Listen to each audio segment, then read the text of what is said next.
Again, Kenneth Okonkwo slammed Peter Obi,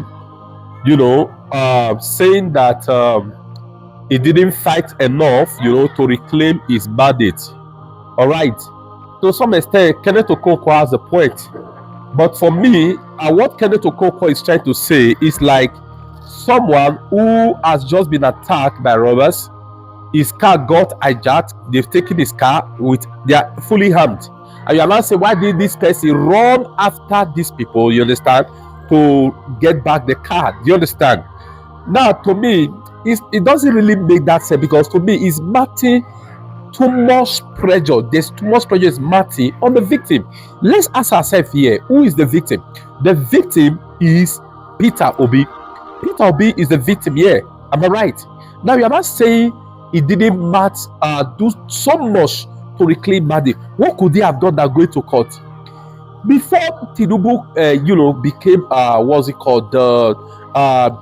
the president, he has done his best to hijack the judiciary.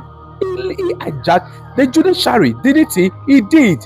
The guy that was there said, I think he helped him many years ago. Why was his school? What was his name? The most corrupt former CJN of Nigeria. What could he have done? His party was in power. Buhari was a weakling. What could Peter Obi have done? Please, I need your opinion at the comment section. I want to know your opinion. I really want to understand what Kenneth Okonkwo is trying to say. He went to corrupt judiciary. They, passed judgment in his favor. What could he have done? That is what I'm not understanding. He fought by going to the judiciary. Even if, remember, these people were looking for a way to arrest Peter Obi.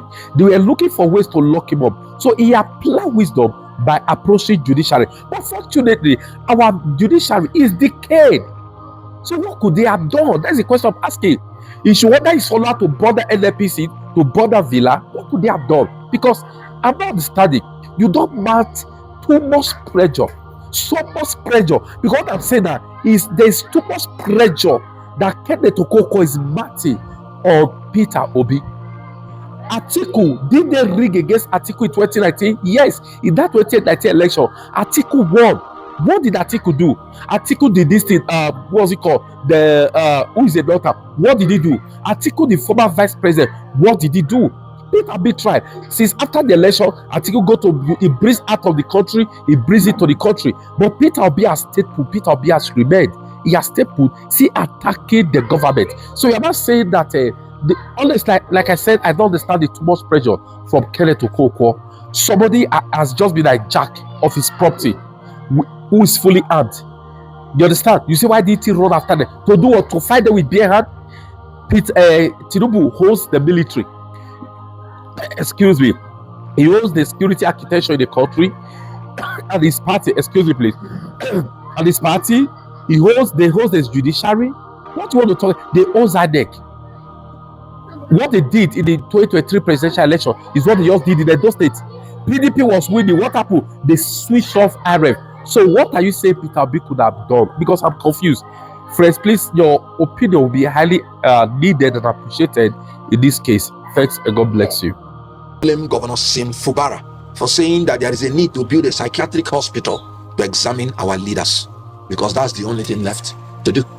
I would describe the situation in Rivers State as a state of madness, and I would describe the conduct as embarrassing.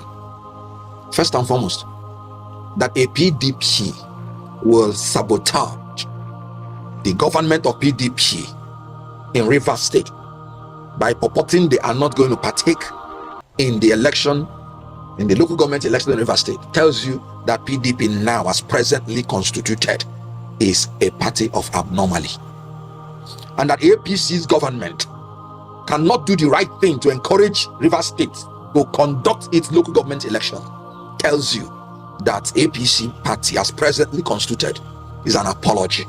So these two parties have become unapologetically abnormal, and that is what is happening to the Nigerian state.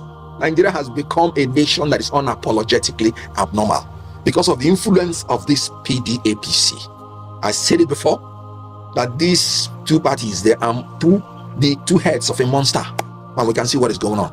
Let us come into the issue of local government election.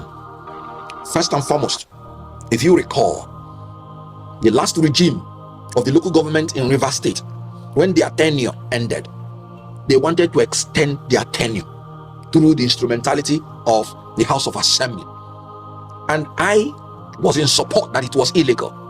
And Governor Fubara wanted to use a caretaker committee to replace them.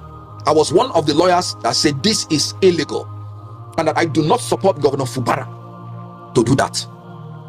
And Governor Fubara can see that the Supreme Court cited some of us who said that the Constitution is clear on how the local government should be governed.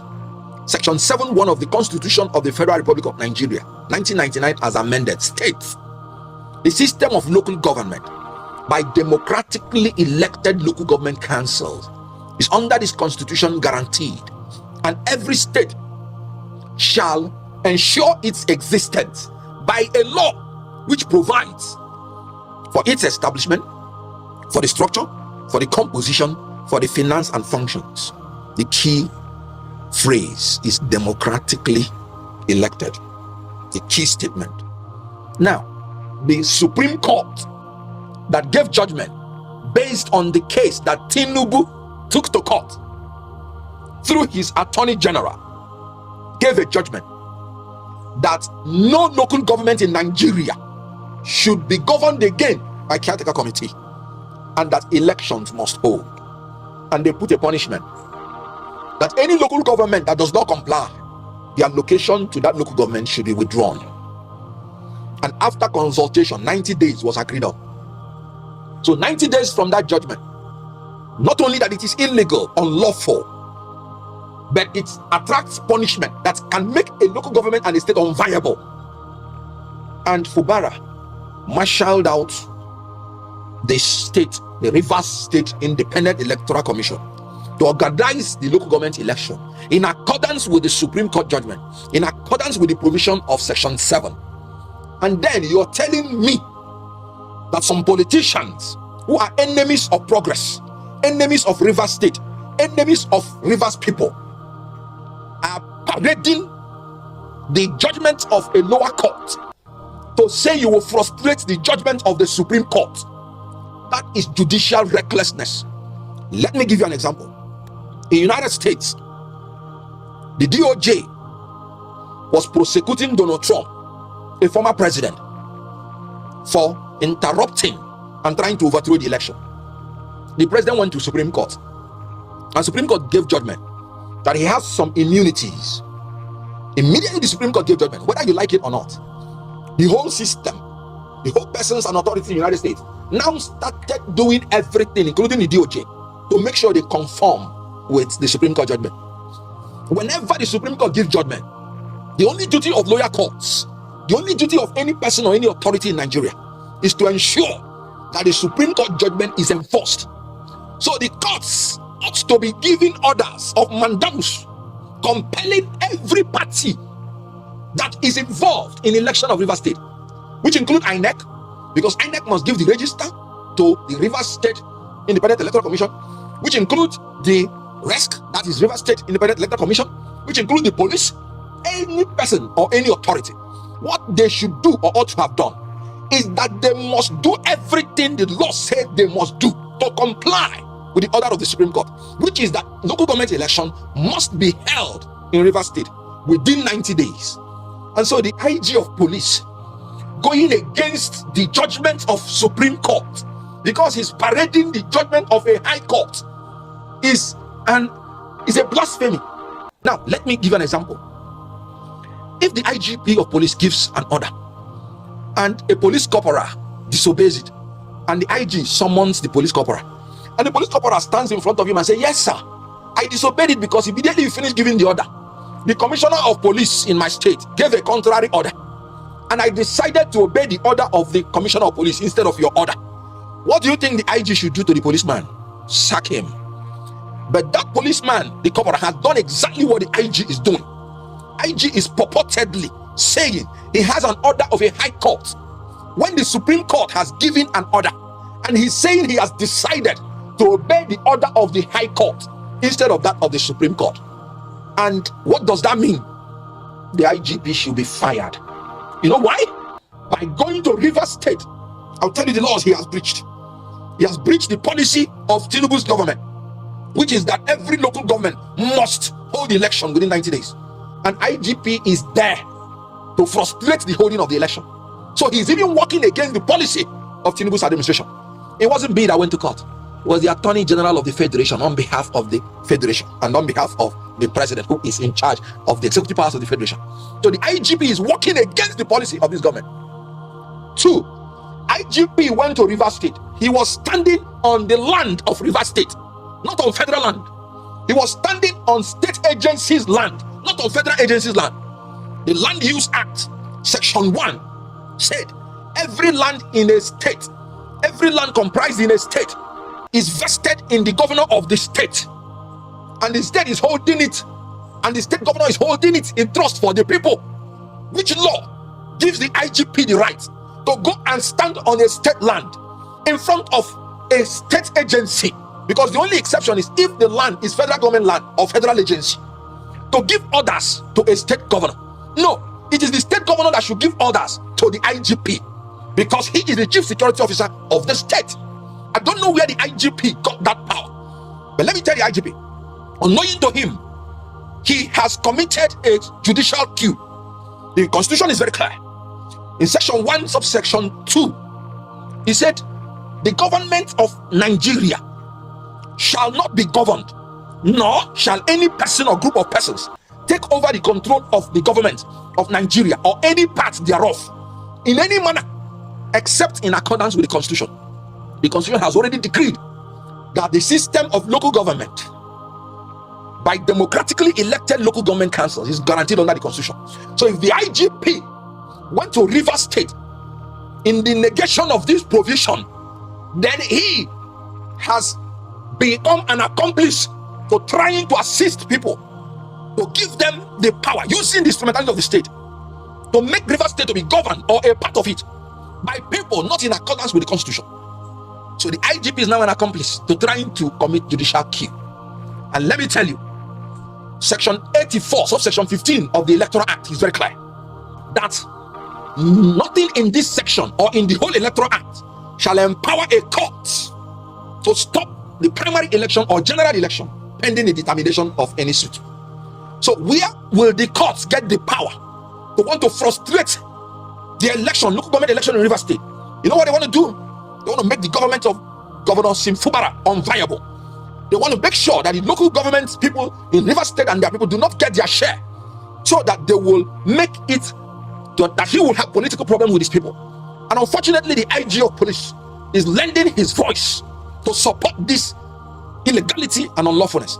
Let me tell you, by IGP of police withdrawing the security from Rivers State, anybody that dies or is killed in that election because of that withdrawal, that will be a murder case against the IGP of police.